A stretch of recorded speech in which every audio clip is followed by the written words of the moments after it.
இல்லந்தோறும் ஒலிக்க தொடங்கிய விசில் சத்தம். தலைவர் விஜயின் தமிழக வெற்றி கழகத்திற்கு தேர்தல் ஆணையம் விசில் சின்னத்தை ஒதுக்கியுள்ளது. தமிழக வெற்றி கழக கட்சி விரும்பிய விசில் சின்னமே கிடைத்திருப்பது தமிழக வெற்றி கழக தொண்டர்களை உற்சாகத்தில் ஆழ்த்தியுள்ளது.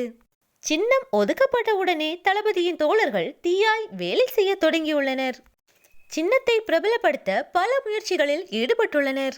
ஏற்கனவே கப்பு முக்கியம் பிகிலு விசில் போடு என்ற தளபதியின் வசனங்கள் மக்கள் மத்தியில் பிரபலமாகி உள்ளது. இந்நிலையில் தேர்தல் ஆணையம் தமிழக வெற்றி கழகத்திற்கு விசில் சின்னத்தை ஒதுக்கியிருப்பது தமிழக வெற்றி கழக தோழர்களுக்கு இரட்டிப்பு மகிழ்ச்சியை கொடுத்துள்ளது. விசில் சத்தம் ஒவ்வொரு வீடுகளிலும் ஒலிக்க தொடங்கியுள்ளது. சமூக வலைதளங்களிலும் தற்போது இதுதான் ட்ரெண்டாகி வருகிறது. ஒரு குடும்பமே வாயில் விசிலை வைத்தபடி கோட்படத்தின் விசில் போடு என்ற பாடலை டிவியில் ஒலிக்க செய்து நடனமாடும் வீடியோ ஒன்று சமூக வலைதளங்களில் வைரலாகி வருகிறது. அதேபோன்று தமிழக வெற்றி கழக தோழர்களும் கட்சியின் சின்னத்தை பிரபலப்படுத்தும் வகையில் மக்களுக்கு விசிலை இலவசமாக வழங்கி வருகின்றனர். மக்களும் அதை உற்சாகமாக வாங்கி விசில் சத்தத்தை எழுப்பி விஜய்க்கு ஆதரவு தெரிவித்து வருகின்றனர்.